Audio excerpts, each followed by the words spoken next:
Eu acordei ontem. Minha filha estava aqui. As portas estavam entreabertas. Eu saí. Fui dar a volta em todo o lugar. Fui 2 vezes. Não a vi. Liguei para o 911.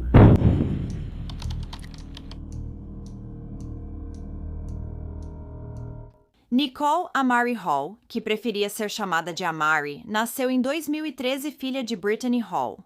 Ela tinha 2 irmãos mais novos, um irmão e uma irmã. Amari vivia no condado de Gwinnett, Geórgia, com sua mãe, irmãos e a parceira dela, Celeste Owens. Diziam que Amari era muito inteligente, observadora e adorava animais. Na manhã de domingo, 21 de novembro de 2021, por volta das 9 horas da manhã, a polícia do condado de Gwinnett foi acionada pela mãe de Amari, Brittany Hall, que relatou não ver sua filha de 8 anos desde a noite anterior. Brittany disse que estava extremamente preocupada com a segurança da filha, especialmente porque Amari tinha autismo, e elas também eram novas na região. A família morava no hotel Hometown Studios, na Jimmy Carter Boulevard, em Norcross, Geórgia. Elas já estavam lá havia 2 ou 3 meses antes do sumiço de Amari. A mãe, de 27 anos, disse às autoridades que Amari estava no quarto do hotel quando ela adormeceu na noite anterior.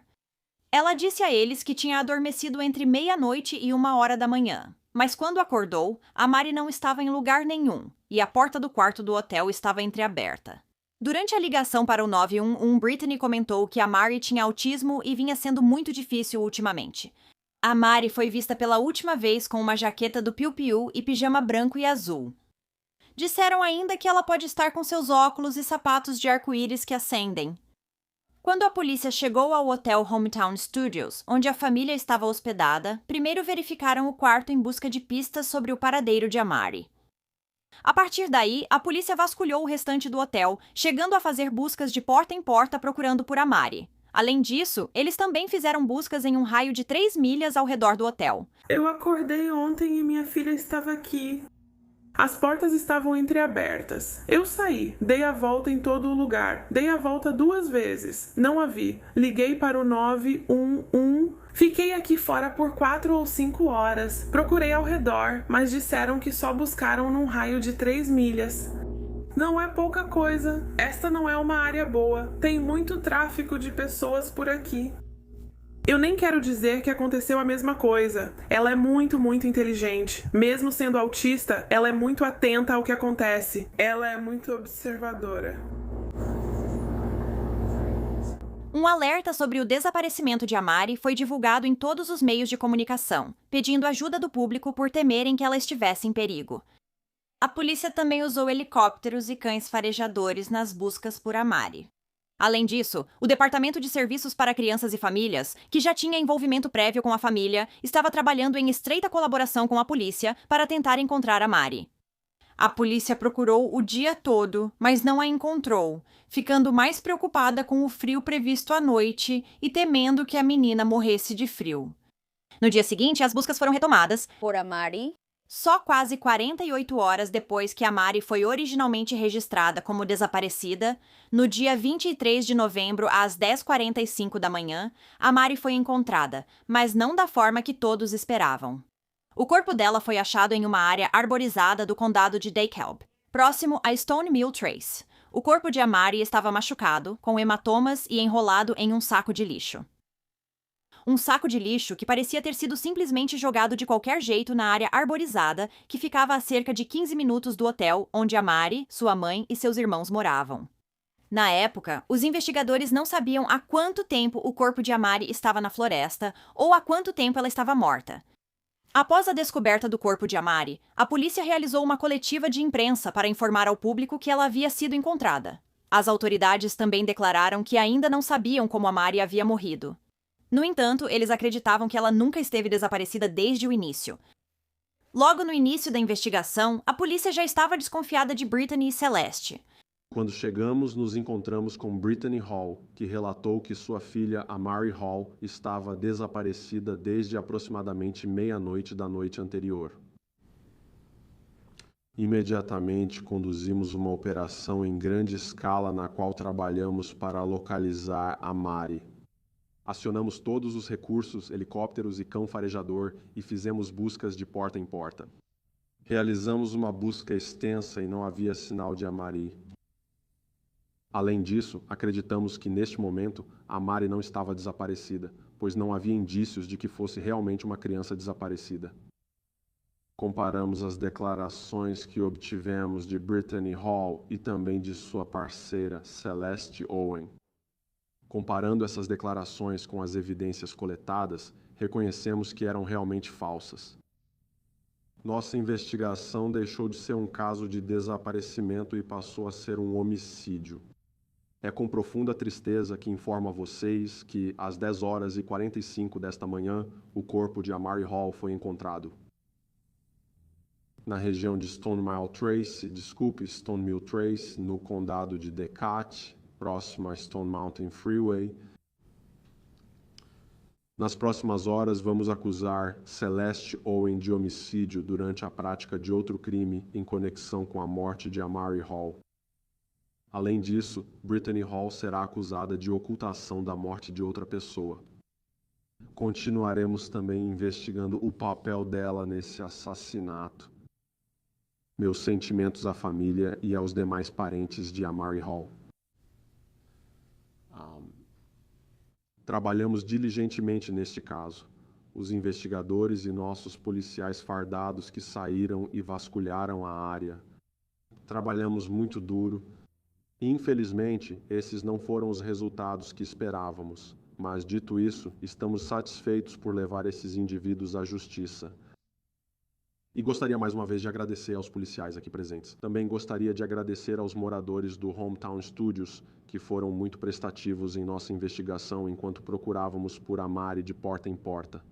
Os investigadores também obtiveram imagens das câmeras de segurança do hotel onde a família estava hospedada. Também conseguiram imagens de segurança de estabelecimentos próximos ao hotel. E ao assistir essas imagens, a polícia percebeu que Amari não havia sido vista nenhuma vez sequer em nenhum desses vídeos na noite em que ela supostamente desapareceu. Então, agora que isso era uma investigação de homicídio em vez de apenas um caso de pessoa desaparecida, a polícia chamou a unidade de vítimas especiais para ajudar na investigação. Brittany foi presa logo após sua filha ser dada como desaparecida. Ela foi acusada de prestar queixa falsa à polícia, ocultação de morte e múltiplas acusações de crueldade contra a criança.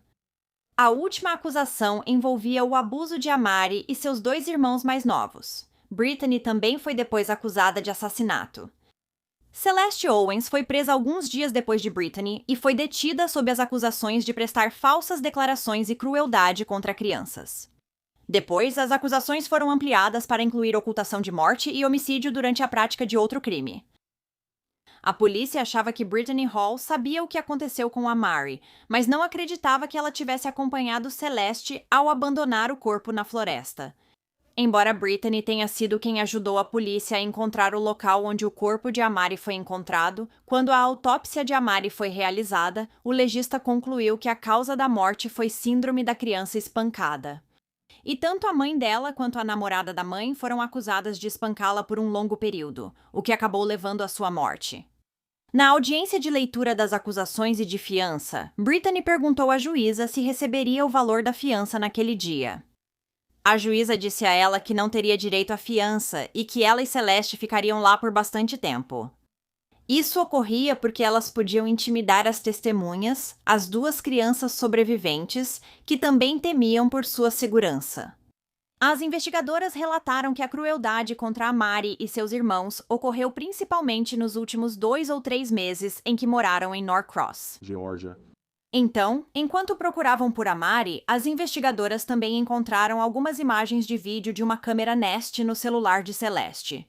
Isso mostrava as 2 mulheres chutando e batendo nas 3 crianças. As autoridades também encontraram informações sobre uma reserva de U-Haul que a mulher havia feito, e isso, segundo elas, ajudou a levá-las até onde o corpo de Amari foi encontrado. Então estou supondo que elas alugaram o U-Haul, meio que como Adam Montgomery fez, e usaram isso para se livrar do corpo de Amari.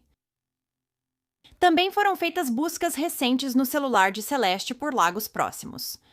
Em algumas imagens de vídeo da câmera Nest gravadas em 20 de julho, Celeste aparece vendando o irmão de Amari enquanto ele estava deitado no chão de madeira. Depois ela surge dando um tapa no rosto dele e o chutando. No mesmo dia de julho, Celeste também feriu Amari ao dar um tapa com a mão aberta em seu rosto, fazendo a menina jogar a cabeça para trás. Em pelo menos outros 2 vídeos, Celeste também foi vista pisoteando as costas dos irmãos de Amari. E então, em um vídeo gravado em agosto, Celeste pode ser vista pisoteando as costas da irmã de Amari e depois arrastando-a pelo chão. Esse é um dos posts doentios que vi no Facebook da Celeste. Agora tenho certeza de que foi isso que ela fez com os filhos. Brittany, é claro, não era inocente em tudo isso. Ela também participou do abuso de seus filhos. Ela foi vista nas imagens da câmera Nest dando socos e chutes em seus filhos. Ela também ficava em pé sobre as crianças com um fio e um cinto e chicoteava as pernas delas. Em uma gravação, Brittany também foi vista indo até a Mari e gritando com ela: "Você é burra pra caramba!" E então a esbofeteando nas costas 11 vezes. Depois, imagens de vigilância gravadas no hotel semanas antes da morte de Amari mostravam Celeste e Brittany agredindo seus 3 filhos.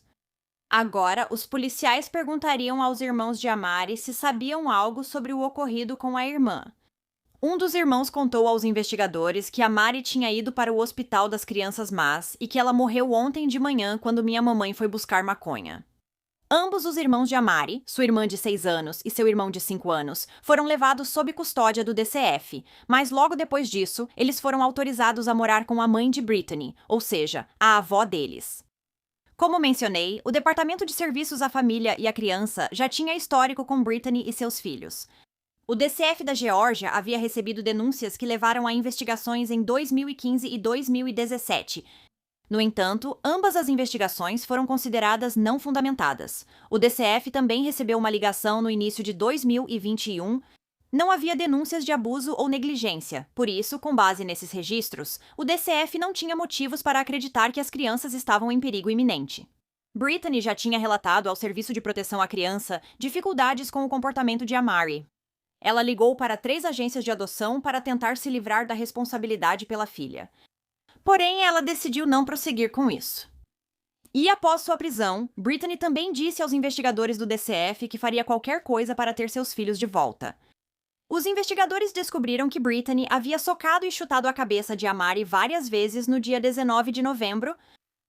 Acredita-se também que Celeste foi quem enrolou o corpo de Amari em um saco de lixo e depois a descartou na floresta. Um grande júri indiciou Brittany e Celeste por 17 acusações no início de 2022. Isso incluiu homicídio doloso, homicídio cometido durante outro crime, várias acusações de crueldade contra crianças, ocultação de cadáver e 2 acusações de fazer declarações falsas. Quando foi presa, Brittany também estava em liberdade condicional. Isso era por uma acusação de agressão qualificada e outra de furto qualificado, e ela achava que ia se dar mal. Kate Fitch é a avó por afinidade de Amari, e ela não conseguia acreditar no que tinha acontecido com a garotinha. Falei hoje com uma parente de Amari, que contou ter ficado completamente chocada ao ligar o noticiário. Eu disse, não, ela não está morta. Eu estava errada. Isso era só ilusão. Quando ela estava desaparecida, ele chorava. Quando ele descobriu que ela estava morta, ele chorava. Está quente, acabado. Fitch afirma que seu filho é padrasto de Brittany. Doía. Eu não sei o que aconteceu. Por quê? A vida dela tinha que acabar assim, e ela era tão doce. E se a mãe da Brittany soubesse disso, isso nunca teria acontecido. Mas ela amava aquelas crianças.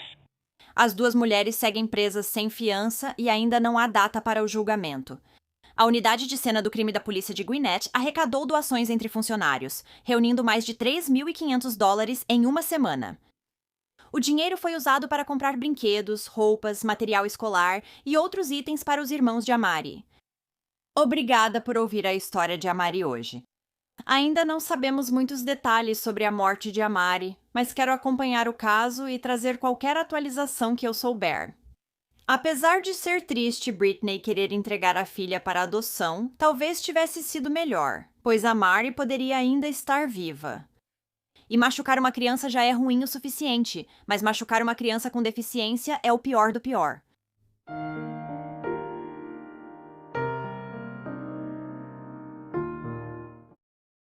Preciso de um advogado, Tim. Nem sei o que está acontecendo. Eu também não sei o que está acontecendo. Eu também não sei. Isso depende de você. Eu queria conversar com você. Kim, quero conversar porque você disse que queria falar comigo. Eu não sei. Eu não sei o que aconteceu lá fora, mas preciso te informar quais são seus direitos. Então, se você quiser conversar comigo e a gente tentar resolver isso, vou precisar da sua assinatura. Mas não precisa responder as perguntas, ok? Você que decide. Mas você quer conversar comigo? Quero falar com você porque acho que vai me ajudar.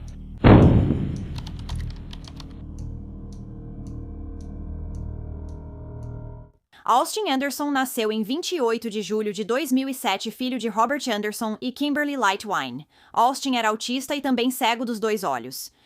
Ele também sofria com a falta de crescimento muscular em um dos joelhos, o que fazia com que ele saísse do lugar se dobrasse do jeito errado.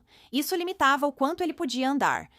Austin também não conseguia se alimentar, usar o banheiro, tomar remédios ou manter uma conversa completa.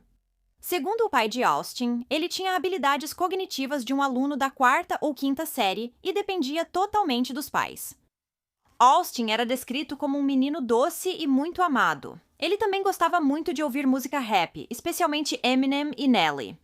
Austin também adorava Hot Wheels, tudo relacionado à água e tocar em seu pianinho de colo. Ele também gostava muito do som do aspirador de pó. Ele se chateava quando a mãe terminava a faxina e desligava o aspirador. Os pais de Austin se divorciaram quando ele era bebê, e ele passou a morar principalmente com sua mãe, Kimberly, mas via o pai a cada 2 semanas. Kimberly também desenvolveu um perigoso vício em metanfetamina, com o qual lutaria intermitentemente por grande parte da vida. Em 29 de agosto de 2016, no condado de Polk, Missouri, foi um dia muito quente de verão, com temperaturas de até 33 graus Celsius. Naquela tarde, policiais do xerife do condado de Polk acharam Kimberly e Austin de bruços em um campo, separados por cerca de 6 metros. Austin usava só fralda e Kimberly só roupa íntima.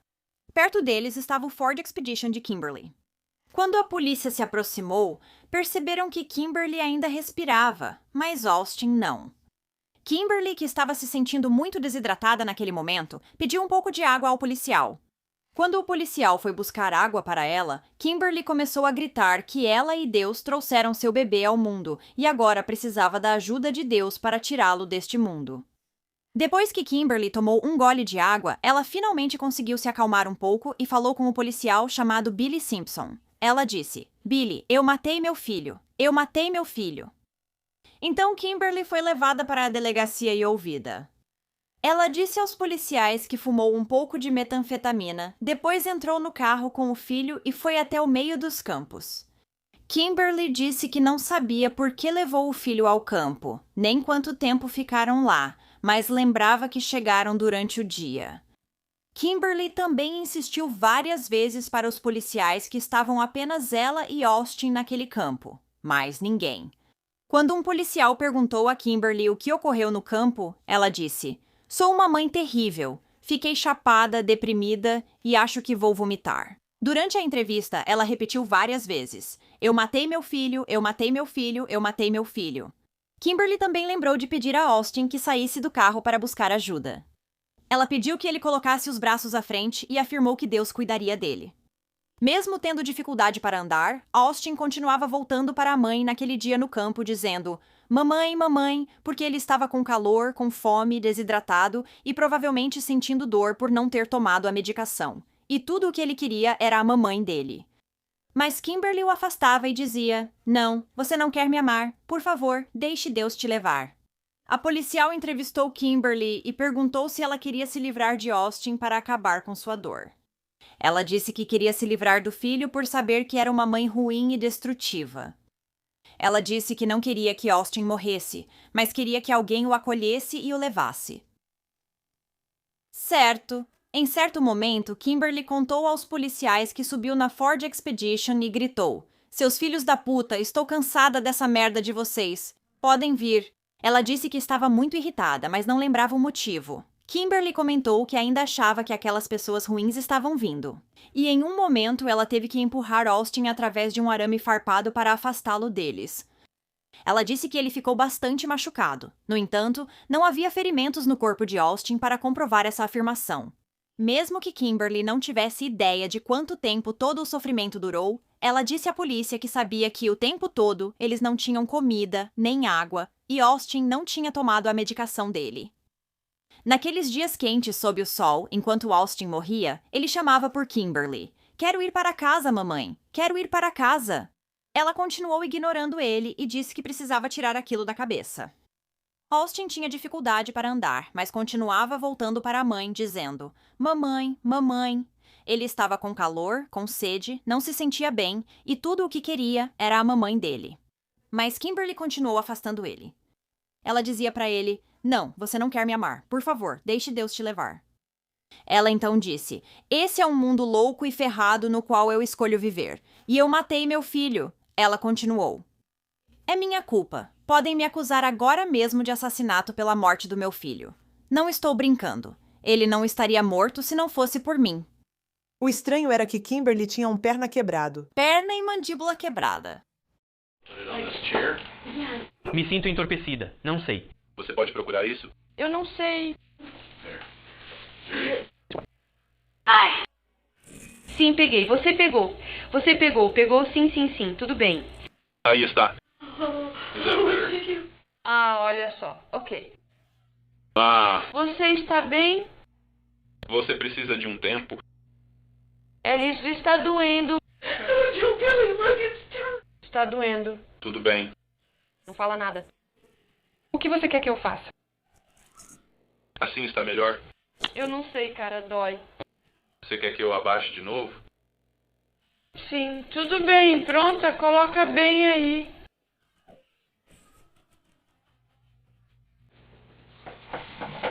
Precisa de um segundo. Ok.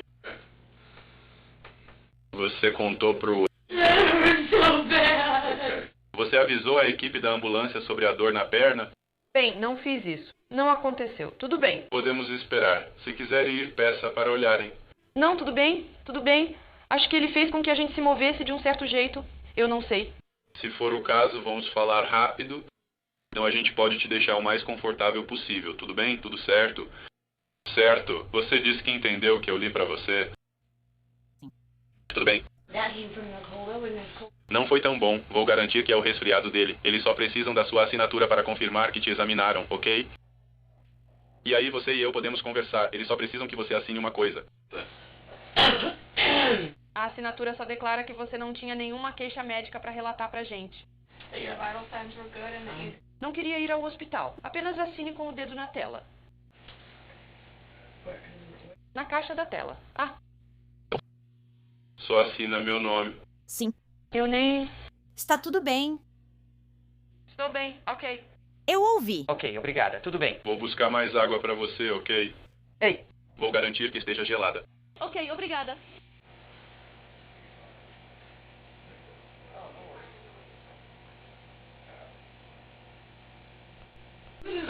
Eu não sei. Se for o caso, vamos falar um pouco mais rápido. Então podemos ficar o mais confortável possível, tudo bem? Está certo? Tudo bem, você disse que entendeu o que eu li para você? Sim. Certo. Isso ocorreu aqui no departamento do xerife do condado de Polk. Kim? Preciso da sua assinatura. Você confirma que entendeu o que li para você? Preciso assinar algo, mas nem sei o que está acontecendo. Eu também não sei o que está acontecendo. Também não sei, depende de você. Queria conversar lá. Kim, quero conversar porque você disse que queria falar comigo. E eu faço isso. Eu não sei. Não sei o que ocorreu lá fora, mas devo informar seus direitos. Se quiser conversar e tentarmos resolver, preciso da sua assinatura. Você não é obrigado a responder perguntas, tudo bem? Você que decide. Mas você quer conversar comigo? Eu vou conversar com você e acho que você vai me ajudar. Eu preciso disso. Após o interrogatório, Kimberly foi levada a um hospital em Springfield, Missouri. Depois, ela foi levada à cadeia do condado de Polk e acusada de homicídio em segundo grau e abuso de idoso em segundo grau. No Missouri, um adulto com deficiência está incluído na definição de abuso de idoso. A fiança dela foi fixada em $250 mil e ela enfrentava de 10 a 30 anos de prisão pela acusação de homicídio e 20 anos pela acusação de abuso de idoso, caso fosse condenada. Quando foi feita uma autópsia no corpo de Austin, o médico legista descobriu que ele estava com o cérebro inchado e que morreu de desidratação. Ele possivelmente também entrou em choque por não ter tomado a medicação. Na época, autoridades achavam que Austin poderia ter morrido até 3 dias antes dele e Kimberly serem encontrados. O pai de Austin disse à polícia que seu filho precisava de medicação com hidrocortisona. Sem ela, ele entraria em coma e morreria. A autópsia de Austin também revelou que ele tinha uma glândula adrenal colapsada e outra atrofiada. Essas glândulas produzem e liberam hormônios que controlam o açúcar no sangue e o equilíbrio de sal e água no corpo. O corpo de Austin não teria produzido esses hormônios. Portanto, a medicação dele era extremamente necessária. No dia anterior, aquele em que a mãe e o filho foram encontrados no campo, um familiar deles havia, na verdade, ligado para a polícia para informar que eles estavam desaparecidos. Uma funcionária do Country Inn Motel disse que Kimberly fez o check-in e que a viu pela última vez 2 dias antes de ser encontrada no campo, em 27 de agosto às 14 horas. Ao revistar o quarto onde mãe e filho ficaram, a polícia encontrou um frasco parcialmente cheio de hidrocortisona e indícios de uso de metanfetamina. Algumas testemunhas também apareceram dizendo que, 2 dias antes de Kimberly e Austin serem encontrados no campo, Kimberly estava naquela área pedindo informações. E era só ela e Austin sem sequestradores. Ao falar com a polícia, o pai de Austin disse que Kimberly era muito temperamental e violenta. Ele lembrou quando Austin, ao tentar ser colocado na cama pela mãe, acidentalmente chutou a mãe na cabeça, pois não conseguia ir sozinho. Quando ele fez isso, ela supostamente agarrou o braço dele, puxou-o para perto dela e gritou na cara dele. Então, mesmo que Kimberly tenha confessado várias vezes ao longo de várias horas, sua irmã, Stephanie, conversou com ela e disse que tinha ouvido o lado dela da história, e que as coisas não eram como pareciam. Stephanie achava que a polícia não investigava direito o caso de Austin e acredita que Kimberly também foi atraída para fora do apartamento com ele. Quando ela saiu para o estacionamento, 3 pessoas sequestraram os dois, depois drogaram Kimberly, os levaram até o campo onde espancaram Kimberly e deixaram os dois para morrer. Stephanie afirmou que, ao dizer à polícia que matou o filho, Kimberly apenas quis dizer que não conseguiu se levantar para cuidar dele. Eu não sei disso. Stephanie também disse que qualquer pessoa que conhecia sua irmã sabia que ela não machucaria Austin porque ela o amava muito. Stephanie sabia do histórico de drogas de Kimberly, mas disse não saber se o sequestro estava ligado a isso. Apesar disso, ela disse que Kimberly conhecia as pessoas que a sequestraram, mas não sabia qual era a motivação delas. E outra das irmãs de Kimberly disse que ela foi estuprada durante o incidente porque depois ela estava inchada, com hematomas e machucada lá embaixo.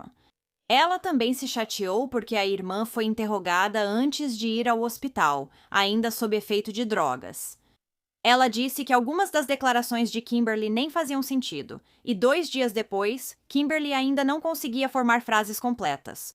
Além disso, a irmã de Kimberly disse que a perna dela não estava apenas quebrada, mas sim gravemente fraturada.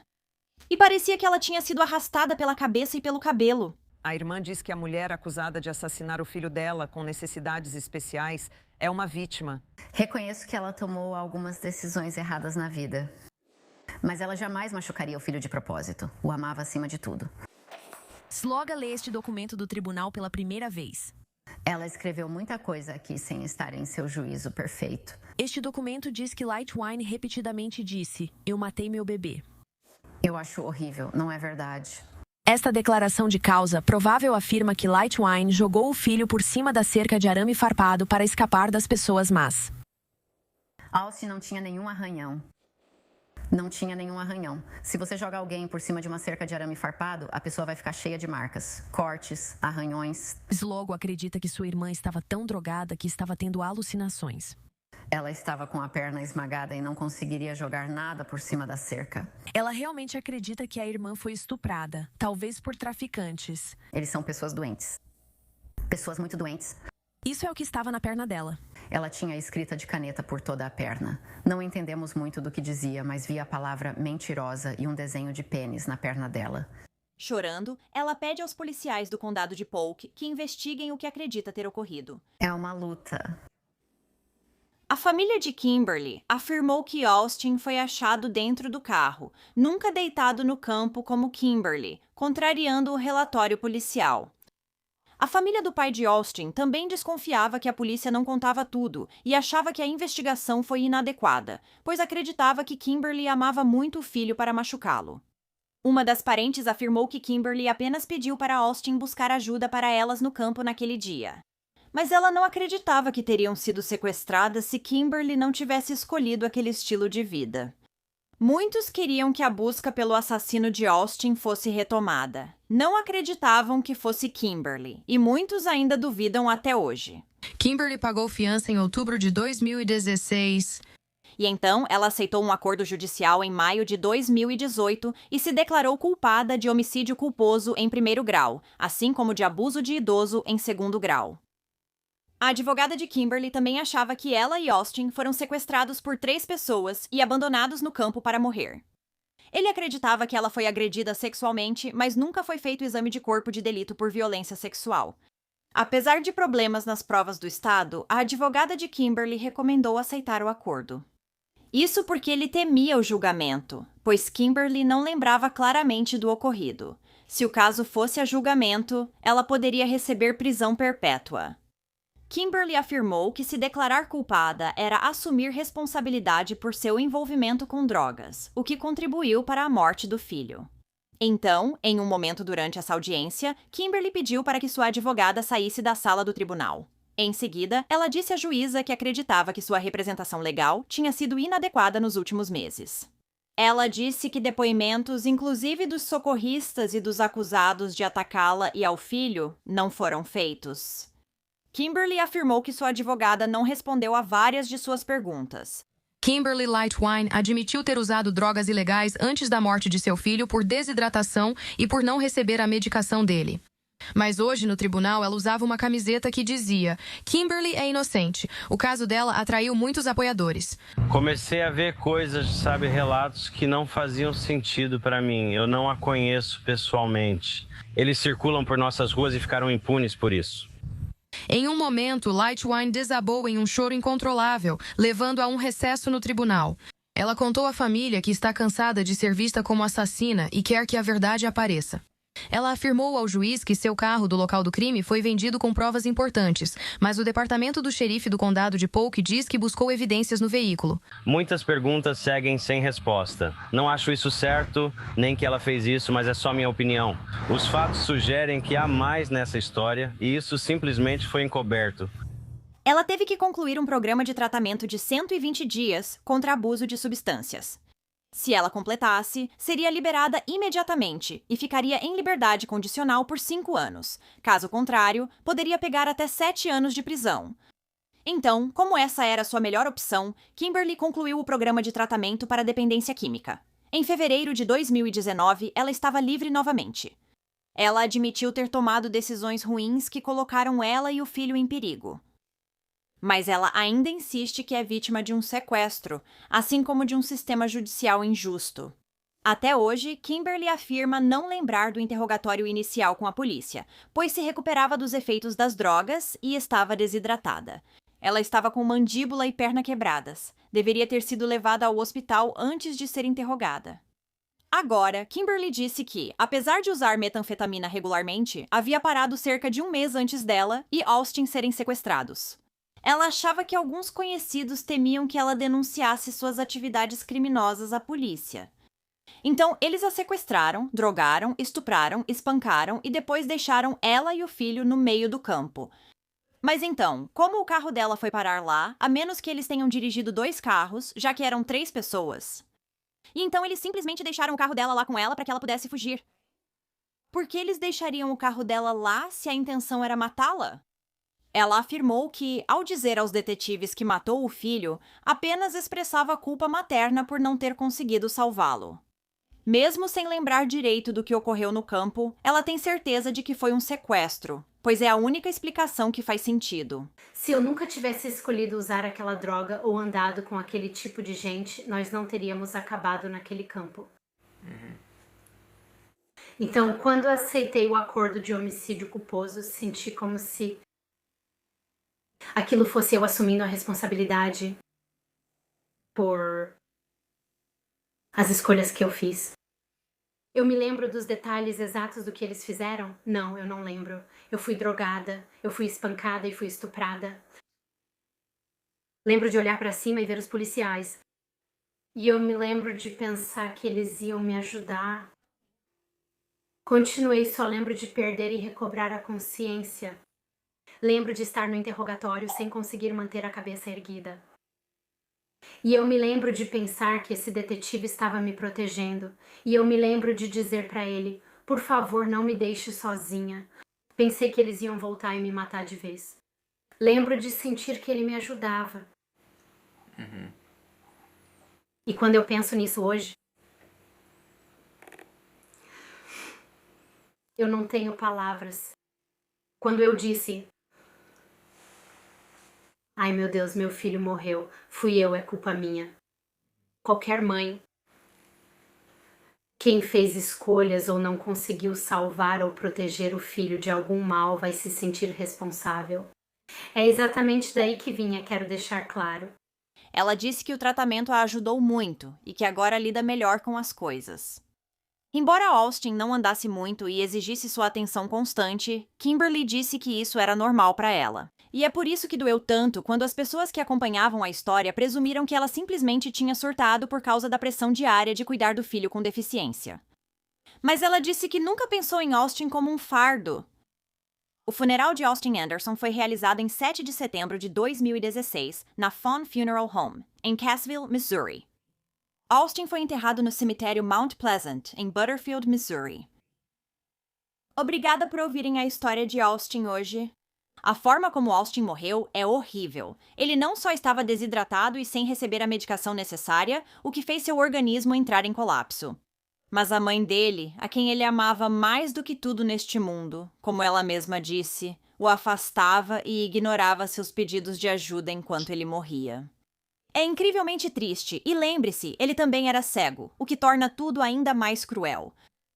Mas a minha outra pergunta é, se realmente foi Kimberly quem matou Austin, como ela conseguiu arranhar aquelas palavras na própria pele em lugares que ela não conseguia alcançar?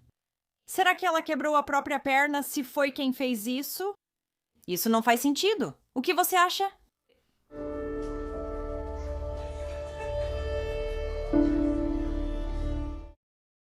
Na legenda acima, na acusação de assassinato de Christina Ann Pangolini, considerem a ré culpada. Oh, meu Deus! Oh, meu Deus!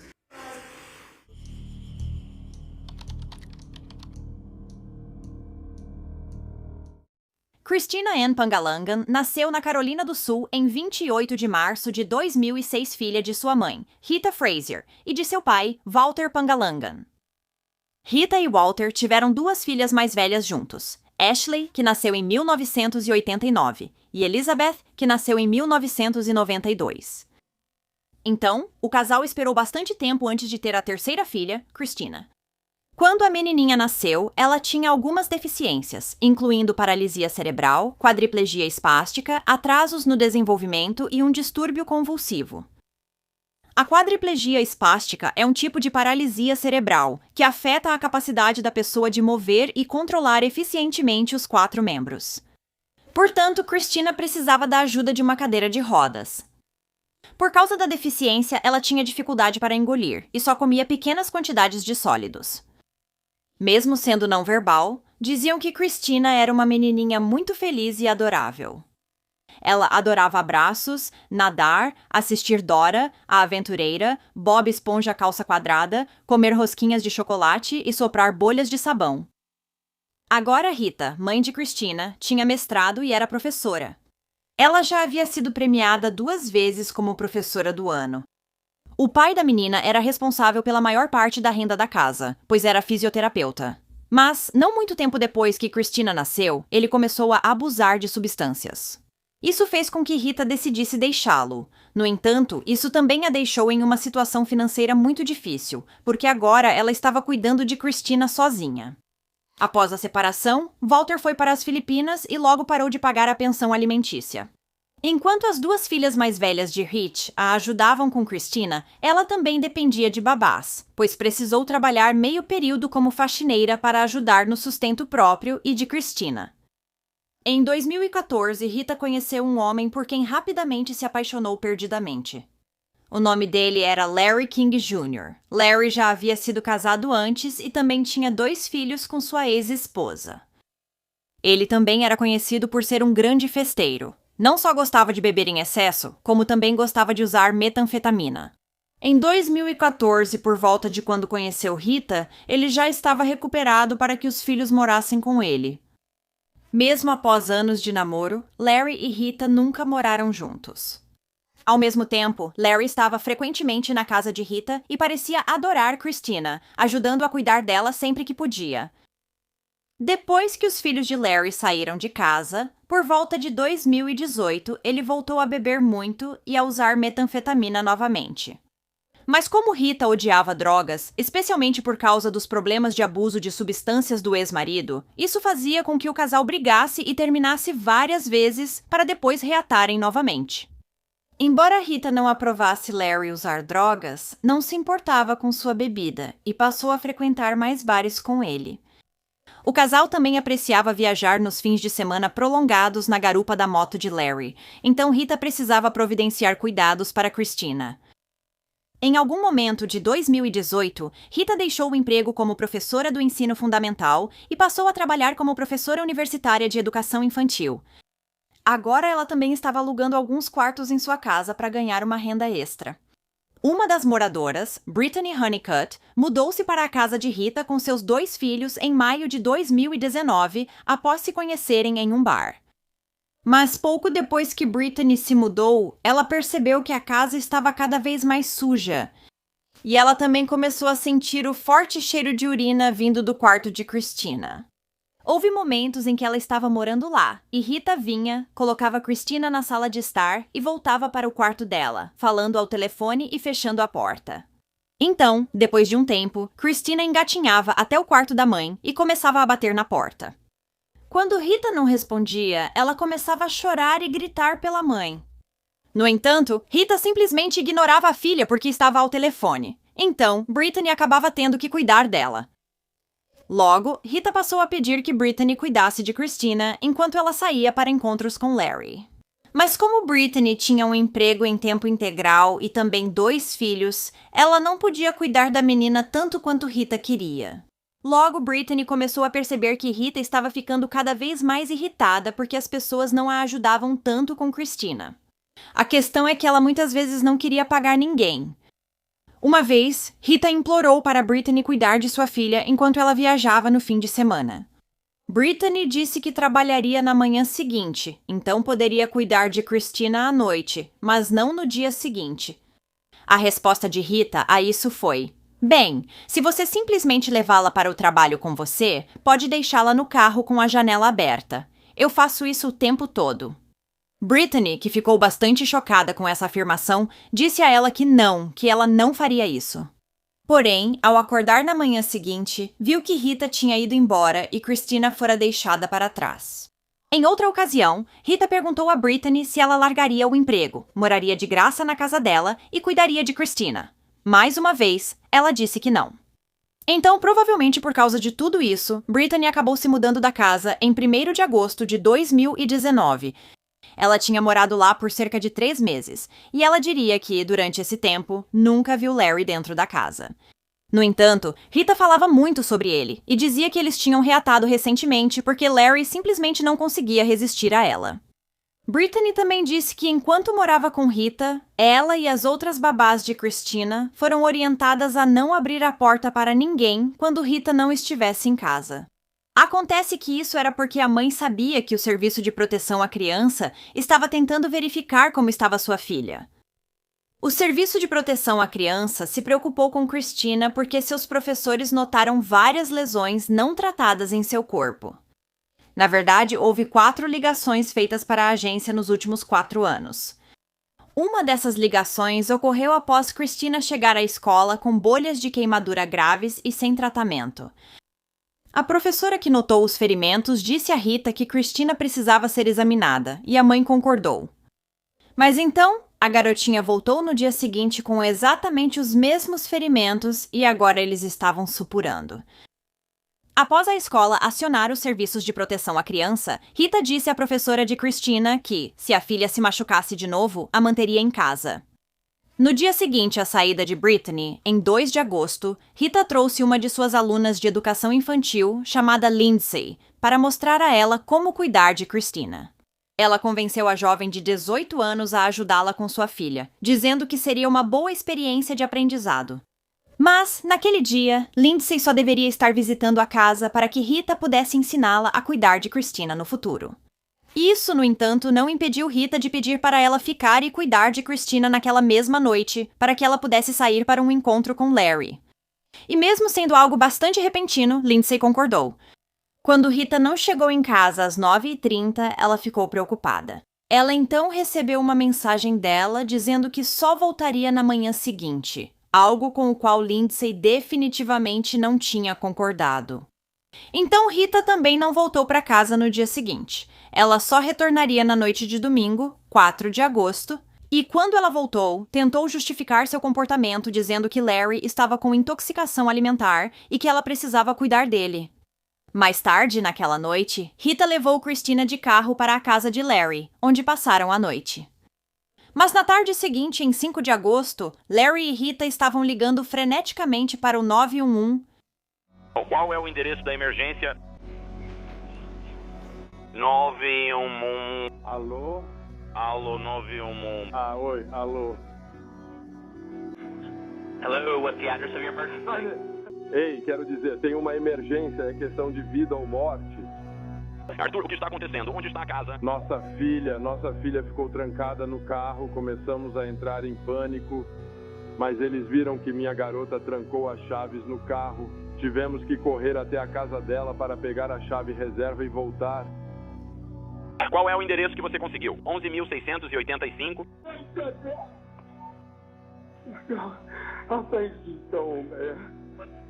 Senhor, o senhor pode me ouvir? Por favor, 11.685 Larry King. Meu nome é Larry King. Meu Deus, por favor. Por favor, mande alguém, eu sei disso. Senhor, o que está acontecendo aí? Eu não consigo entender o que o senhor está dizendo. Não. Quando ela se preparou para sair, Arlie, minha namorada, ela colocou a filha dela no carro, cara. Já faz algumas horas, provavelmente. O ar-condicionado estava ligado e tudo mais. A gente estava conversando. Ela tentou entrar, mas a porta estava trancada por fora. A gente dirigiu até ela. Fomos andando até a casa dela. Ela está trancada no veículo, senhor. Olha, a gente foi e pegou uma chave reserva. Voltamos, não conseguimos encontrar uma entrada para a chave. Olha, cara, a gente saiu. Ela se foi, cara. Ah, minha Rita, sinto muito. 11.685 Little Country Highway, cara. Meu Deus do céu. Meu Deus do céu. Querida senhor. Meu Deus do céu. Senhor, qual a idade dela? Ela tem 12 anos. Ela tem 12 anos. Você acha que ela faleceu? Eu sei, senhora. Tirei o cachorro. Fique com Deus. Ah, ok. Quanto tempo ela ficou no veículo, senhor? Provavelmente 2 horas, cara. 2 horas? Quanto tempo acha que passou? 1 hora. Eu não acho. Eu pensei, quer dizer, mas a gente estava com o ar-condicionado ligado, os dois. A gente estava com o ar-condicionado ligado. A gente conversou um pouco. Ok, senhor. Há quanto tempo o senhor a retirou do veículo? Olá, senhor. Sim, senhor. Há quanto tempo você a tirou do veículo? 15, 10 minutos. Assim que eu atirei, cara, eu te liguei faz 10 minutos, eu não sei, cara. Assim que consegui, achei que te liguei na hora. Isso é loucura. Ah, cara. Qual que é a gravidade das queimaduras dela? Ela tá com a pele dela, cara. Eu juro. Tá ruim. Eu juro, eu não conheço o cara. Ai, meu Deus. Você sabe o que queimou ela? Acho que talvez, cara, ela entrou, a gente entrou no carro, Não quero dizer que ela tava no assoalho, cara. E o carro já ficou quente, mano, sabe? Rita corria sempre que você a colocava lá. Cara, estava funcionando. Com o ar-condicionado ligado, Quando os primeiros socorristas chegaram ao local, encontraram Christina, de 13 anos, deitada de bruços no chão ao lado do carro da mãe dela.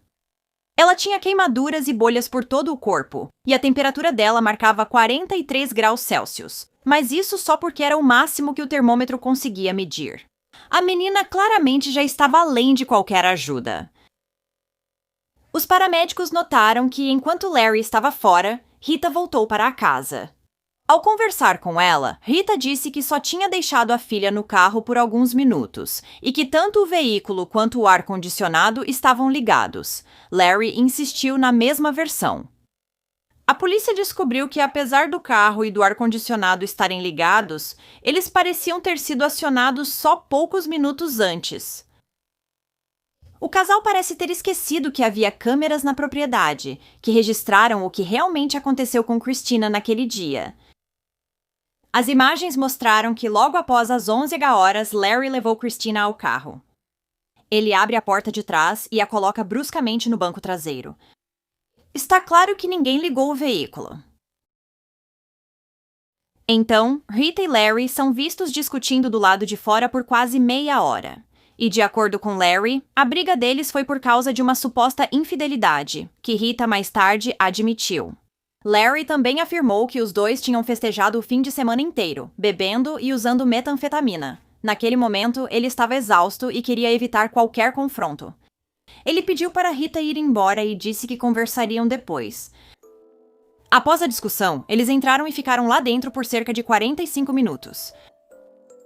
Às 12h30, Rita sai novamente e entra no banco do motorista do carro. Então ela fica sentada lá por um minuto antes de sair novamente, abrir a porta de trás e verificar como está Christina. Mas ela não leva Christina de volta para dentro. Em vez disso, ela fecha a porta do carro e sai novamente. Tanto Rita quanto Larry voltam para fora por volta das 1h45 da tarde e começam a discutir. Logo, a briga vira abraço e beijos e eles voltam juntos para casa para fazer sexo.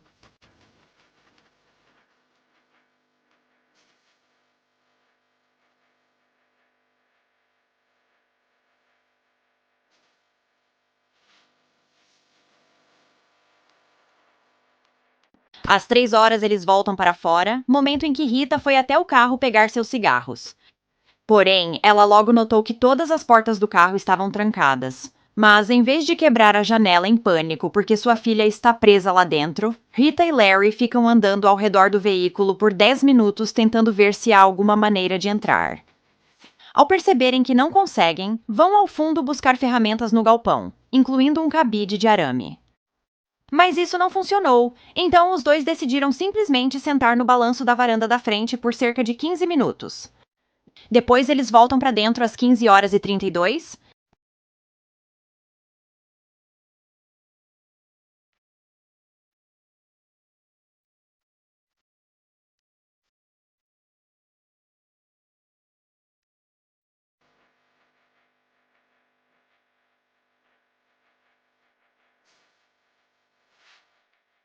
Eles saem pelos fundos da casa 5 minutos depois e entram na caminhonete do Larry. Depois de mais demora, eles vão à casa da Rita tentar achar uma chave reserva do veículo dela. Dessa vez, eles ficaram fora por mais de 1 hora, e quando Rita e Larry voltaram às 4h40 da tarde, ainda não havia urgência na situação, pois eles apenas ficaram sentados no caminhão por um tempo, conversando. Quando finalmente saem, eles caminham em direção ao Jetta, mas também decidem parar no caminho para um abraço. Ao se aproximarem do carro, Larry tentou usar o controle remoto para abrir a porta, mas não funcionou e ele não entendeu o motivo. Depois, descobriram que ele estava apertando o botão de travar em vez do botão de destravar, mas ele achava que a bateria do controle remoto estava descarregada. Ao que parece, o casal não percebeu que poderia usar sua chave para entrar no veículo. Começaram a balançar o carro de um lado para o outro, achando que isso funcionaria. Finalmente, 10 minutos depois, Larry e Rita perceberam que podiam usar a chave para abrir o carro e tirar Christina de lá. Nesse ponto, ela já estava lá dentro há quase 6 horas.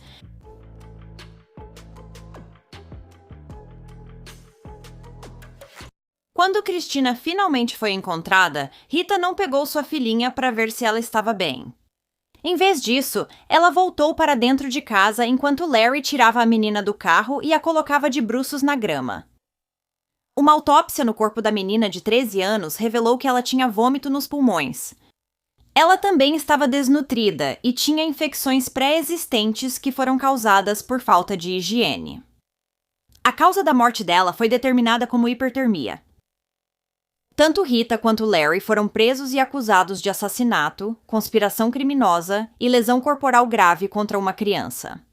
Enquanto aguardavam seus julgamentos, Larry pagou sua fiança de $50.000 e Rita pagou sua fiança de $100.000.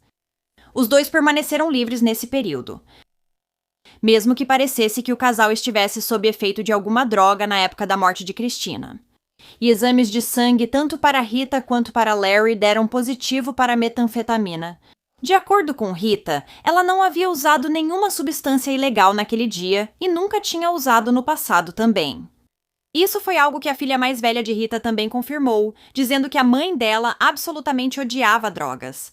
Em vez disso, ela afirmou que Larry deve ter colocado alguma coisa em uma das bebidas de Rita naquele dia. A filha dela chegou a dizer que a mãe odiava tanto maconha que já tinha a denunciado ao conselho tutelar só por ter fumado maconha uma vez. Mas se Rita realmente tivesse sido drogada secretamente por Larry, você não acha que ela teria percebido e que ela teria ficado bastante chateada com ele? Em vez de ser flagrada pelas câmeras, abraçando ele, beijando ele e entrando na casa para fazer sexo, como Larry disse. Larry e Rita iriam a julgamento em setembro de 2023. Durante esse tempo, a defesa deles tentou alegar que, embora o casal tivesse deixado Christina, de 13 anos, no carro por 6 horas inteiras, eles tinham a impressão de que o veículo e o ar-condicionado estavam ligados. A promotoria, porém, via Christina apenas como um fardo indesejado para o casal. Não só havia a evidência incriminadora das imagens das câmeras de segurança para provar o ponto deles, mas os promotores também revelaram outras informações chocantes. Eles disseram ao tribunal que havia uma arma carregada encontrada no banco de trás, bem ao lado de onde Christina estava sentada. Além disso, o fato de que, enquanto estava em liberdade sob fiança, Rita se apaixonou e se casou novamente fez com que ela parecesse menos uma mãe enlutada. Mas, surpreendentemente, as filhas de Rita ainda a defendiam. Uma delas, Elizabeth, até testemunhou durante o julgamento e falou sobre como Rita era uma ótima mãe e o quanto ela amava todos os seus filhos, inclusive Christina. Elizabeth comentou que Rita sempre tratava Christina como princesa e nunca a contrariava. Conte um pouco sobre sua mãe. Sim, então, nascida e criada em Walterboro, ela me criou e também minha irmã mais nova. Então eu fiquei em casa por muito tempo quando trouxemos Christina do hospital. Ela foi o milagre pelo qual estávamos rezando. Foi muito difícil para minha mãe engravidar de novo depois de mim. Isso foi um pouco complicado. Então eu fiquei em casa, fui para uma faculdade local e, mesmo depois de me casar, mantive um relacionamento muito forte com minha mãe. Voltando para casa nos fins de semana, em todos os feriados, a gente ia e voltava de carro para se ver, assim eu podia passar um tempo com ela e com a Christina. Você acompanhou toda a vida da Christina? Sim. Eu era a pessoa com quem ela se parecia. Ela era minha pessoa especial. Nossos aniversários tinham 5 dias de diferença. Por isso comemorávamos todos os aniversários juntas. E qual é a diferença de idade? Só 13, 14 anos. Então, você se considera uma espécie de cuidadora dela como irmã mais velha? Sim, a mamãe e eu, na verdade, já tínhamos esse plano. Quando ela ficasse velha demais para cuidar da Christina, nós já tínhamos um plano em andamento para quando eu assumisse. Você pode descrever como sua mãe se relaciona com a Christina? Era uma relação amorosa. A Christina nunca ouvia um não. Todo mês, toda vez era assim, a gente saía para comer.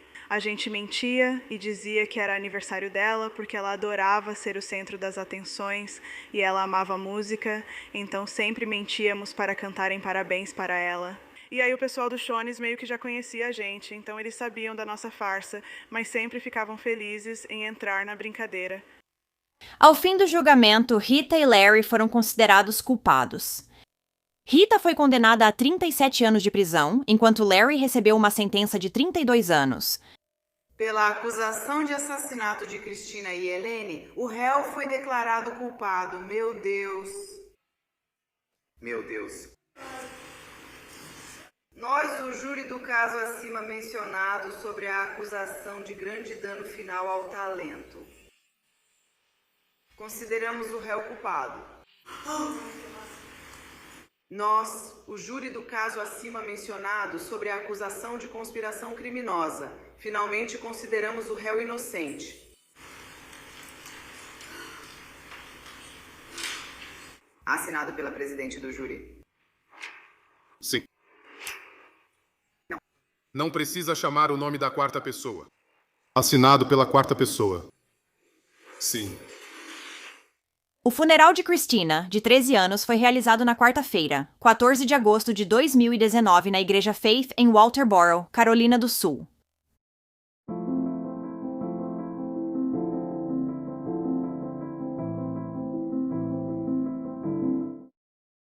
Harry era meu melhor amigo. Então, a cada dia fica cada vez mais difícil. O pai de um menino deficiente de 6 anos, encontrado morto em dezembro passado neste condomínio em Clinton Township, quer justiça para seu filho.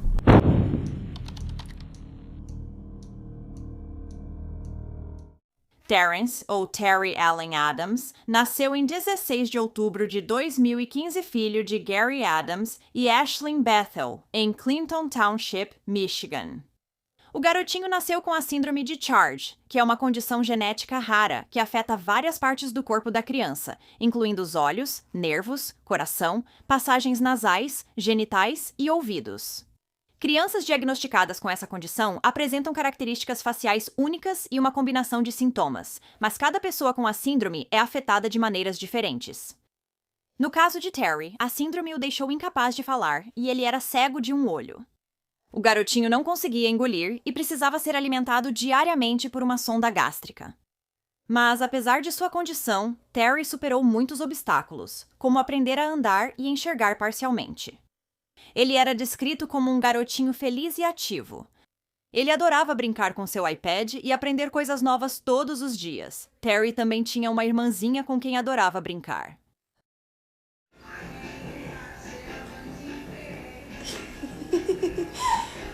Hey, cutie.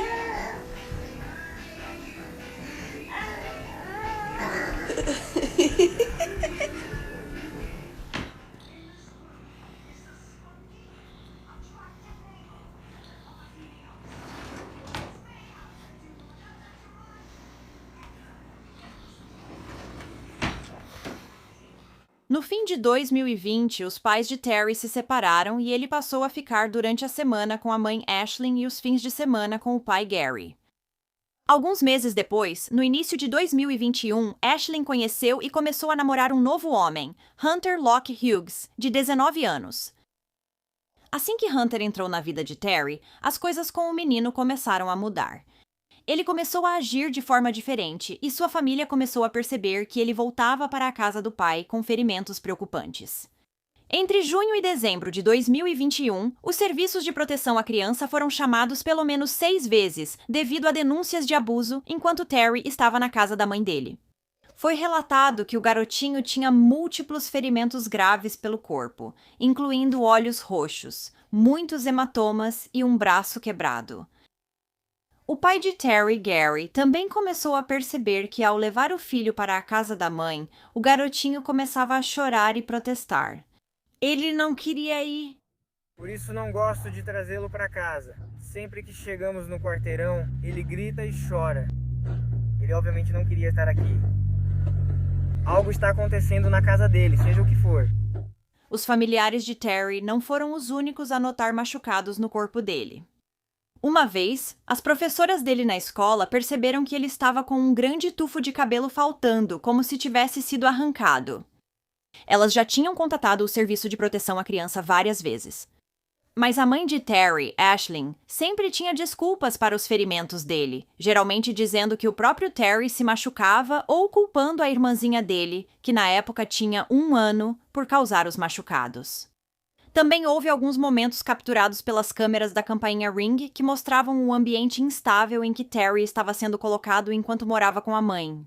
Em um dos vídeos, dá para ver Ashlyn tendo o que parece ser um colapso total no quarto de Terry, enquanto o garotinho fica deitado quietinho em um canto do quarto, na cama.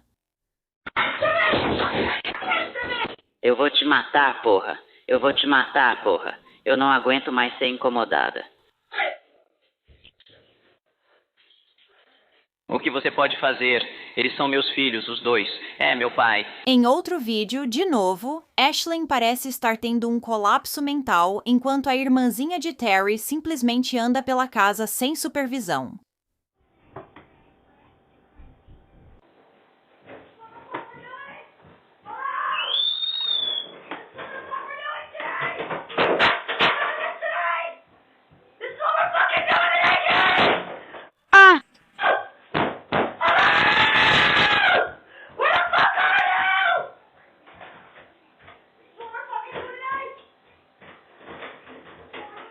Finalmente, em agosto de 2021, Terry foi retirado da casa da mãe depois de ser levado às pressas para o hospital. Ele tinha hematomas na cabeça e também uma lesão grave na cabeça, que foi confirmada como resultado de um traumatismo contundente. Após esse incidente, Terry foi morar com a avó, mas apenas por 30 dias porque depois disso, Ashlyn recebeu novamente a guarda do filho. A única coisa que ela teve de fazer para ter Terry de volta foi participar de uma aula de parentalidade. 3 meses depois, no Dia de Ação de Graças de 2021, Terry foi levado ao hospital novamente. Dessa vez, ele estava coberto de marcas de arranhão e com um olho roxo. E mais uma vez, Ashlyn perderia a guarda dele. Mas foi só por um curto período de tempo novamente, porque ela completou algumas aulas de parentalidade e recuperou a guarda de Terry. Ao reunir o garotinho com a mãe desta vez, o Serviço de Proteção à Criança implementou um plano de proteção infantil. Nesse plano, estava estabelecido que o namorado de Ashlyn, Hunter, não poderia ficar perto de Terry. Isso porque acreditavam que ele era o único que estava machucando o garotinho. Algo sobre o qual não estou totalmente convencida depois de ver os vídeos de Ashlyn completamente perdendo o controle perto das crianças. Mas eu não sei. A questão é que toda vez que o Serviço de Proteção à Criança dizia ter ido até a casa da Ashlyn para verificar o Terry e, você sabe, o bem-estar dele, eles avisavam a mãe pelo menos 15 minutos antes de chegarem para avisar que estavam a caminho. Assim, Ashlyn tinha tempo para tirar o namorado de lá e resolver tudo. Agora me diga por quê. Por que qualquer organização que deveria proteger crianças avisaria um dos pais com antecedência que iria checar o bem-estar daquela criança? Então, em 28 de dezembro de 2021, o Serviço de Proteção à Criança faria sua última visita à casa onde Terry morava com a mãe, e sem que eles soubessem, com o namorado da mãe dele, Hunter. O motivo pelo qual essa foi a última visita é porque, apenas algumas horas depois, Terry foi levado às pressas para o hospital, onde acabou falecendo. Mais cedo naquele dia, a mãe de Terry, Ashlyn, teve que ir trabalhar na Domino's. Então ela decidiu que deixaria Hunter cuidar de Terry e da irmãzinha de Terry, que tinha 23 meses. Os avós de Ashlyn, que normalmente cuidavam das crianças, estavam doentes naquela época, então ela decidiu deixar o Hunter, de 19 anos, cuidar delas. De acordo com Hunter, assim que a mãe de Terry saiu de casa naquele dia, o menininho ficou muito chateado e começou a chorar e vomitar. Ele tinha se sujado todo, então Hunter encheu a banheira para limpá-lo. Então, quando Terry já estava na banheira, ele vomitou de novo. Então Hunter o tirou, enrolou-o em uma toalha e o colocou no sofá para assistir TV. Depois disso, Hunter saiu da sala e foi para o quarto ligar para Ashlyn. Ele afirmou que ficou sem olhar para Terry por no máximo 6 minutos, quando ouviu a irmã mais nova do garotinho gritando do banheiro. Hunter correu até lá e encontrou Terry inconsciente e de lado na banheira. Ele estava debaixo d'água, então Hunter rapidamente o tirou de lá e ligou para Ashlyn.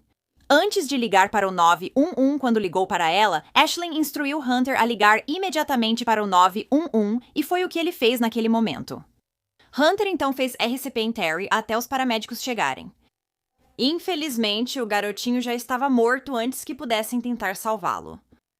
E Terry parecia estar morto há bastante tempo, pois sua mandíbula estava tão fortemente cerrada que eles não conseguiram abri-la. Independentemente da afirmação de Hunter de que Terry estava na outra sala assistindo TV antes dele encontrá-lo inconsciente, os socorristas descobriram que a TV estava desligada quando chegaram. Terry, de 6 anos, apresentava ao menos 30 hematomas pelo corpo. Cerca de 20 hematomas estavam na cabeça, boca e pescoço dele, sendo os mais graves na parte de trás da cabeça, onde foi constatada a hemorragia cerebral de Terry. 3 dentes dele foram arrancados e encontraram vômito e água nos pulmões do menino, indicando provável asfixia com o próprio vômito. A morte de Terry foi oficialmente causada por afogamento. Porém, como não ficou claro como ele foi parar na banheira, a forma como a morte ocorreu foi registrada como indeterminada. As autoridades queriam falar com Hunter de novo. Durante essa entrevista, ele admitiu ter segurado o corpo de Terry debaixo d'água, dizendo que o garotinho não gostava de se limpar, mas que ele precisava tirar o sabão dele. Segundo Hunter, ele nunca havia segurado a cabeça de Terry debaixo d'água, só o corpo. Ele explicou os ferimentos na cabeça de Terry, dizendo que ele deve ter batido a cabeça na lateral da banheira, enquanto Hunter tentava manter o corpo dele debaixo d'água. Ele não acreditava que isso tivesse acontecido, só era uma possibilidade. Ele insistiu que manteve os dedos atrás do pescoço de Terry para segurar a cabeça dele o tempo todo enquanto fazia isso. Hunter também disse que, enquanto Terry estava consciente na banheira, ele rapidamente perdeu a consciência quando o tirou de lá. Então, a história não faz muito sentido. Mas só 4 meses após a morte de Terry que Hunter seria preso. Ele então foi acusado de homicídio durante a prática de outro crime, além de CA em 1º grau. A ré foi formalmente acusada de homicídio, crime doloso e assassinato. Este crime é punido com prisão perpétua sem liberdade condicional. Sim, senhor. A ré é acusada de algo impensável.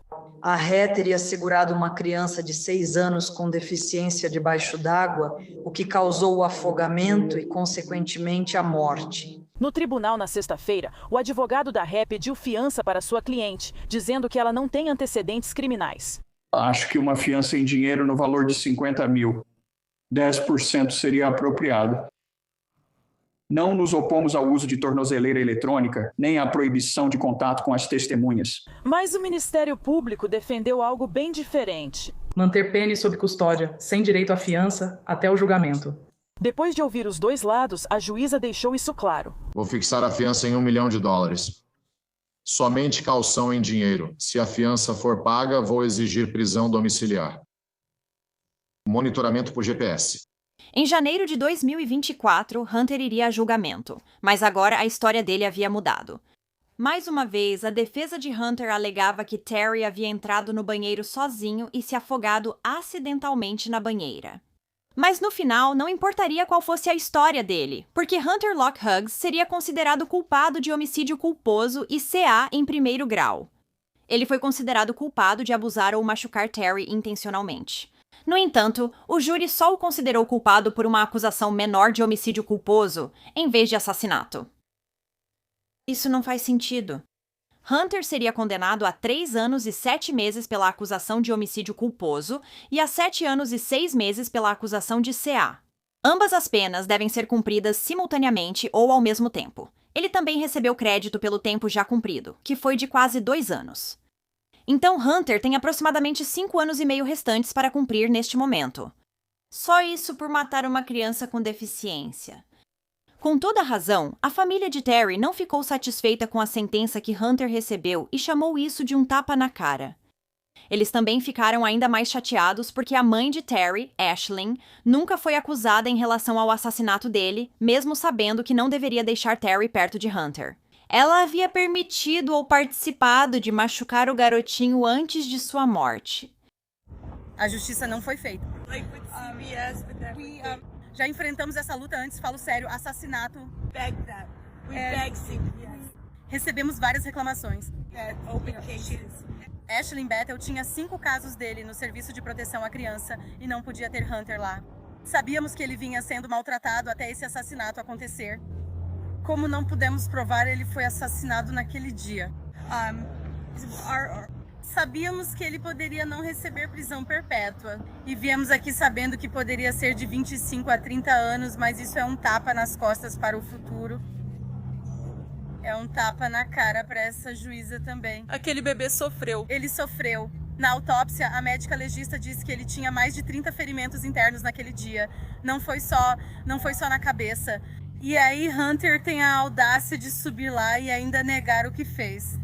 E se fosse o filho ou neto da juíza Viviana que tivesse sido assassinado, tenho certeza de que ela não sentiria o que sentiu. Falando da mãe de Terry, Ashlyn, ela fez uma declaração de impacto da vítima na sentença e disse: Terry era tudo pra mim. Ele se foi quando estava virando um jovem peculiar, bobo e inocente. O futuro e o potencial dado por Deus a Terry foram tirados dele. Sentiremos falta do sorriso torto e da risada boba. Terry era um menino engraçado e carinhoso. Antes dos 2 anos, minha filha perdeu o irmão e foi privada do amor dele. Eu coloquei todo o meu mundo nas mãos de alguém em quem eu achava que podia confiar. Isso será para sempre o meu maior arrependimento. Como vou confiar novamente no meu próprio julgamento? Sempre será difícil seguir em frente com minha vida e a da minha filha. Um fardo que eu nunca deveria ter tido que carregar, mas ela colocou a si mesma e a Terry nessa situação. Ninguém mais. O pai de Terry, Gary, faria uma declaração de impacto da vítima dizendo: Terry era toda a minha vida. Embora Terry não pudesse falar, nós compartilhávamos nossa própria linguagem, e eu sabia como estávamos nos sentindo o tempo todo. Então, referindo-se a Hunter, Gary disse: de todos os desafios, esse dói mais. O que mais dói é saber que você tirou a vida dele de forma horrível em 28 de dezembro de 2021. Você não só o tirou de mim, mas suas ações impactaram toda a minha família. E nós nunca mais seremos os mesmos. Após a morte do garotinho, a irmã de Terry foi colocada sob a guarda dos avós. Isso foi até setembro de 2023, quando um juiz decidiu dar outra chance à mãe dela, Ashlyn, e a garotinha foi devolvida para ela. A família paterna dela tenta recuperar a guarda da irmã de Terry e revogar os direitos parentais de Ashlyn. A família de Terry também está aguardando uma auditoria no Serviço de Proteção à Criança de Michigan. No entanto, isso continua sendo adiado repetidas vezes. O funeral de Terry foi realizado em 6 de janeiro de 2021 na funerária A.H. Peters, em Warren, Michigan.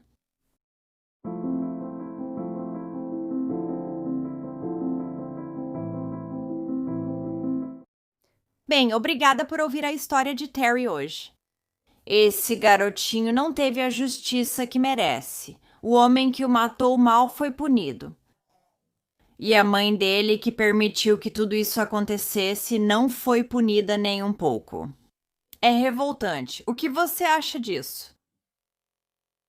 Uma criança que foi dada como desaparecida às 3h30 da manhã, bem aqui na altura do número 400 da Avenida Xênia, acabou de ser encontrada morta. Temos uma criança autista não verbal, alguém indefeso que deveria ser cuidado e protegido, e o fato é que, você sabe, ele estava morto há várias semanas.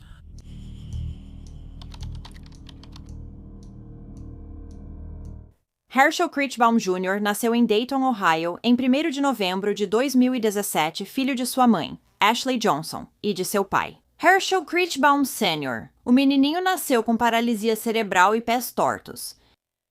Ele também era autista e não verbal. Apesar de usar cadeira de rodas na maior parte do tempo, Herschel ainda conseguia andar pequenas distâncias sozinho. O menino de 7 anos, aluno da escola primária Ruskin, era visto como doce, carinhoso e feliz, capaz de conquistar todos. Ele vivia sorrindo e animado pulava na cadeira de rodas. Herschel adorava a patrulha canina, Cocomelon, Alpha Blocks, Homem-Aranha, Bluey e brincar com carros e caminhões.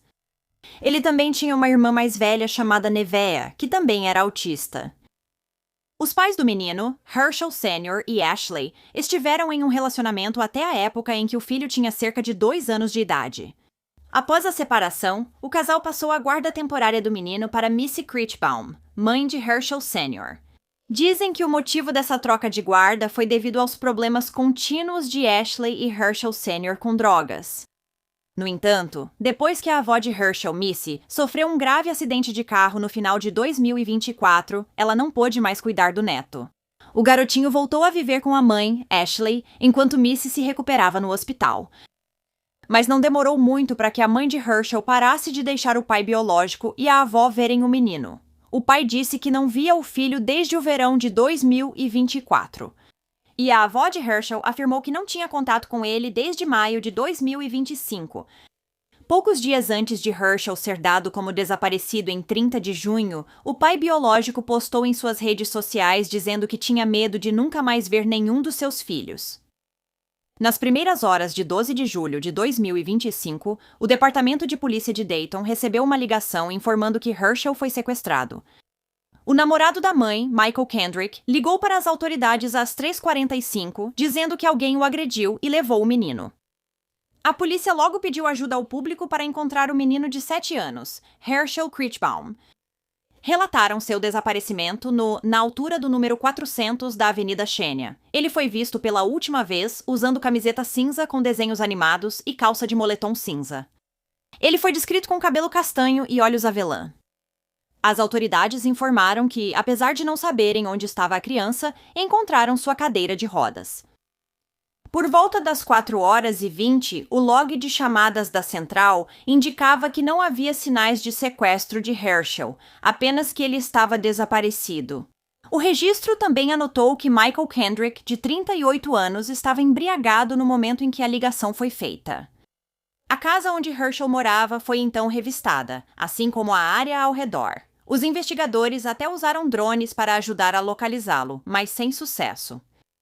De forma suspeita, um homem em situação de rua foi flagrado com a cadeira de rodas do menino. E o homem teria informado aos policiais que os pais de Herschel haviam dado a cadeira de rodas para ele semanas antes. Como o sumiço do menino de 7 anos parecia suspeito, sua mãe Ashley e o namorado Michael foram levados à delegacia e entrevistados separadamente pelos detetives. Foi nesse momento que a verdade sobre onde Herschel estava e o que havia acontecido com ele começou a vir à tona. Ashley disse à polícia que seu filho não estava desaparecido, mas morto. E, na verdade, ele havia morrido cerca de 6 semanas antes. Ela afirmou que, no final de maio, ficou no hospital por um total de 11 dias, passando por uma cirurgia e se recuperando dela. Enquanto ela estava fora, Herschel e a irmã ficaram aos cuidados de Michael. E, ao voltar para casa, ela nunca mais viu o menino. De acordo com Ashley, seu namorado disse a ela que seu filho havia morrido de causas naturais. Sim, com apenas 7 anos de idade. E aparentemente ela acreditou nele. Michael então se desfez do corpo do menino perto de uma linha de trem. Quando Michael foi posteriormente interrogado pelos detetives, ele admitiu que Herschel havia morrido sob seus cuidados semanas antes. Enquanto deveria estar cuidando do garotinho, ele começou a beber. Mais ou menos na mesma época, Michael teve uma discussão pelo telefone com alguém que ainda não foi identificado, durante a qual ele perdeu o controle e começou a socar Herschel na cabeça. Depois, ele o empurrou, fazendo com que ele batesse no chão e atingisse outras partes do corpo. Herschel morreu no dia seguinte enquanto estava no chuveiro. Embora nenhum dos artigos de notícias que encontrei diga com quem Michael estava ao telefone, eu me pergunto se era a mãe de Herschel, Ashley, e se ela ouviu tudo o que aconteceu. Depois que o menininho morreu, Michael contou aos policiais que manteve o corpo dele na casa até começar a cheirar mal. Nesse momento, ele colocou o corpo em um freezer por um tempo antes de colocá-lo em uma mala e descartá-lo em um campo de grama. Depois de algumas semanas, Michael voltou à área e recuperou os ossos de Herschel. Então, ele os deixou em uma sacola na altura do número 100 da rua McClure. Após essa confissão, Michael Kendrick, de 38 anos, foi preso e levado para a cadeia do condado de Montgomery. Ele é acusado atualmente de adulteração de provas e vilipêndio de cadáver. E mais acusações devem ser acrescentadas no futuro, dependendo dos resultados do exame forense no corpo de Herschel. Por volta das 19h30 policiais foram ao local indicado por Michael onde Herschel poderia estar. E perto da ponte da rua McClure, eles encontraram seus restos mortais. No dia 15 de julho, Michael foi formalmente apresentado ao tribunal, onde o juiz estipulou fiança de $2 milhões. A família daquela criança diz que o Michael, que faria mal ao seu filho, é um homem que eles não reconhecem. Na nossa frente parecia que eles o amavam, ele brincava com eles. Ele dava um controle a Herschel para jogar no videogame e deixava ele apertar os botões. tipo, na nossa frente, ele fazia um show. Michael terá uma audiência preliminar em 22 de julho. Depois, o grande júri decide se o acusa formalmente. A mãe de Herschel, Ashley, também foi presa sob acusações preliminares de não comunicar uma morte e de obstrução da justiça. Ela também pode receber acusações adicionais no futuro. Meu nome é Cameron Alvesel. Eu sou o chefe de polícia do Departamento de Polícia de Dayton. Comigo estão o vice-chefe Eric Henderson e o tenente Eric Sheldon, responsável pelo Departamento de Crimes Violentos e por esta investigação. Quero fornecer a todos uma atualização sobre uma situação que sei que chamou muito nossa atenção e com razão. E como vocês sabem, resultou em uma tragédia inimaginável e na perda de uma criança inocente e indefesa. Antes de continuar, sei que vocês podem ter muitas perguntas, mas como esta é uma investigação em andamento, provavelmente estaremos muito limitados nas respostas que podemos dar, mas vamos tentar passar para vocês o que sabemos e o máximo possível. Meus sentimentos à família de Herschel e a todos que realmente se importavam com ele. Na nossa linha de trabalho, infelizmente, vemos atos malignos de forma rotineira.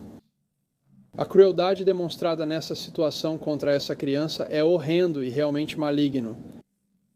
No sábado, 12 de julho, por volta das 3h45 da manhã, recebemos uma ligação do 404 da Xenia. A ligação inicial era para relatar o sequestro de uma criança. Enquanto várias equipes vasculhavam a área com essas informações, nós recebemos essas informações. Com o avanço da investigação, determinou-se que Herschel não era visto havia semanas. A investigação passou a ser considerada possível caso de homicídio. No final, foi determinado que Herschel não estava desaparecido, mas sim falecido há várias semanas. Em seguida, informações foram obtidas que levaram nossos investigadores à região de McClure e da rodovia US 35. O slide mostra para vocês ambos os locais, o local na McClure com a rodovia US 35 e também o 404 Xenia para este local. E recuperamos o que acreditamos serem os restos mortais de Herschel neste momento. Atualmente, temos 2 pessoas que foram acusadas. Após a prisão do casal, a irmã mais velha de Herschel foi hospitalizada e depois ficou sob custódia dos serviços de proteção à criança. De acordo com a avó das crianças, Dona Missy, a menina foi encontrada imunda, cheirando a urina. Ela estava com o cabelo sujo e também estava desnutrida. Os serviços de proteção à criança já atuavam na vida de Herschel há algum tempo. Eles já haviam sido chamados várias vezes no passado em relação ao bem-estar dele, mas todas essas preocupações ficaram sem resposta. Segundo Bridget Lowe, mãe voluntária da escola primária Ruskin, onde Herschel estudava, o serviço de proteção à criança foi acionado várias vezes, mas falhou com ele. Os serviços para pessoas com deficiência de desenvolvimento falharam com ele, sendo acionados várias vezes ao dia, e o departamento de polícia também falhou com ele. Eles foram chamados inúmeras vezes para verificações de bem-estar. Foram os pais, foram os professores, a diretora, os seguranças, foram várias pessoas. Disseram, porém, que não havia caso aberto sobre Herschel ou sua irmã nos serviços de proteção à criança. Além disso, a polícia de Dayton e os serviços de proteção à criança do condado de Montgomery se recusaram a admitir quantas vezes foram realmente contatados. Mas se tivessem feito o trabalho deles, teriam percebido que o namorado da mãe de Herschel, Michael, tinha um longo histórico criminal. Isso incluía algumas acusações bem graves também, como incêndio criminoso agravado, conduta desordeira, furto e posse de armas. Ele também enfrentou acusações em outubro de 2024 que incluíam estrangulamento e estupro. No entanto, essas acusações acabaram sendo retiradas. E em fevereiro de 2022 houve uma acusação de violência doméstica contra ele que também foi retirada. E em janeiro de 2023, uma acusação de agressão criminosa contra ele também foi retirada. O que nos faz perguntar: por que Ashley deixava esse homem cuidar dos filhos dela ou sequer ficar perto deles? Agora, desde pelo menos 4 de julho, possivelmente antes, tanto Ashley quanto Michael já estavam dizendo às pessoas que Herschel estava morto e que ele havia morrido de causas naturais. Então, como eles achavam que iam se safar dizendo que ele tinha sido sequestrado? Foi criado um grupo no Facebook chamado Justiça para Herschel Critchbaum. E embora muitas pessoas ainda apoiem a avó do menino, Missy, muitas também questionaram por que a avó, que tinha a guarda legal dele desde que ele tinha 2 anos, não fez ao menos uma ligação para saber como ele estava nas últimas 6 semanas. Também houve especulações sobre por que a avó tem postado em todos os lugares que Herschel terá para sempre 8 anos, sendo que o menino tinha apenas 7 anos na época. Mas, em sua defesa, isso é algo que muitas emissoras de notícias também têm divulgado, e ela realmente tem uma lesão cerebral traumática por causa do acidente de carro. Desde a descoberta do corpo de Herschel, a ponte da rua McClure virou um memorial com flores, balões, bichos de pelúcia e brinquedos. Uma vigília foi realizada na noite de 14 de julho e outra está marcada para acontecer na escola de Herschel, a escola primária Ruskin, na sexta-feira, 18 de julho. Na vigília que aconteceu no dia 14, o pai do menino, Herschel Sr., falou e disse que soube do que aconteceu com seu filho pelo Facebook. Ele disse que gosta de imaginar o garotinho assistindo à homenagem do céu e que ele teria adorado os balões e bichinhos de pelúcia. O pai também afirmou que seu filho era o destaque da sua vida e que se apega ao fato de que agora ele não sente mais nenhuma dor. Ele é nossa inspiração para sermos felizes todos os dias, porque mesmo sendo deficiente, ele nunca deixou nada abatê-lo. Quando feliz, ele pulava de um lado para o outro e adorava seus desenhos, música e luzes. Esse ato sem sentido poderia ter sido evitado. A família de Herschel Critchbaum conta histórias sobre o menino que conheceram e como a comunidade se reuniu para homenageá-lo de forma bonita. Ver todos esses balões, todos esses bichos de pelúcia, de pessoas que não só o conheciam, mas também de pessoas que nem sequer o conheciam. E elas apareceram e demonstraram amor por esse garotinho, mostrando apoio à família, e nós ficamos emocionados. Chastity Rollins, tia de Critchbaum, promete protestar pelo ocorrido com ele e exige justiça.